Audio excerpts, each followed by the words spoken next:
one of the things you'll see if you're interested in this sort of thing, if you ever go read the writings of the Columbine killers, the teens, they're very interesting. They're very much worth reading, especially, I think it's Dylan Klebold, who was the more literate of the two. But he tells you exactly where he went after brooding and brooding and brooding on his isolation and segregation from mankind. So he's out there he's out there in a chaotic domain, and because he's tortured by that, his thoughts take an unbelievably dark turn. Like, it's unimaginably dark.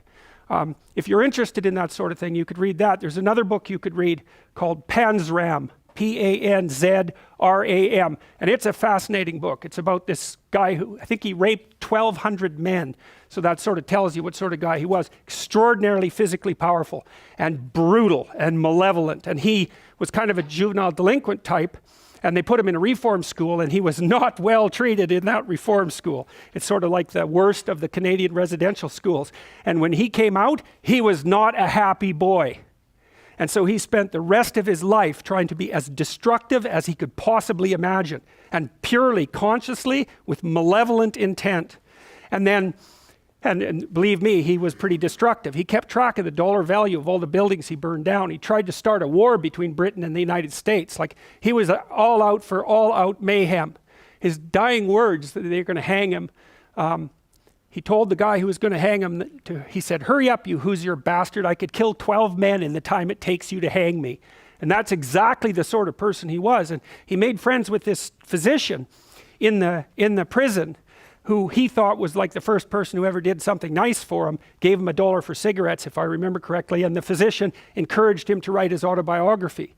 And so he did, and it's available. And so if you want a view, because you always think of people, you think, well, people have good intentions, that you especially think that if you're naive and agreeable. So all of you who are sitting there out there thinking people have good intentions, you're probably high in agreeableness. But that's not always the case. People can have very dark motivations that are fully conscious and very well elaborated. And Panzram he was smart. And his book is very well written, and he tells you exactly why he thought the way he thought. And so it's a good glimpse of exactly this sort of thing, where you can get to, if you want to, by brooding on your specific misfortune. And his basic credo was that human beings were so reprehensible that they should just be eliminated. And believe me, that's what he was trying to do. And these people who do terrible things, like the Columbine shooters, that's exactly what, for lack of a better word, they're possessed by. It's sheer malevolence. And the Columbine kids had a much more spectacular catastrophe planned than the one that actually occurred. And they knew it was going to be a full-blown media circus. And lots of these people who engage in those sorts of mass murders, they know about the other mass murderers, and they're engaged in a competition. And the competition is who can do the most brutal thing the fastest, something like that.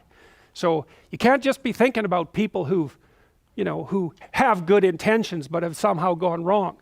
If you ever meet someone who isn't like that and you think that, you're just a tree with ripe fruit to be plucked.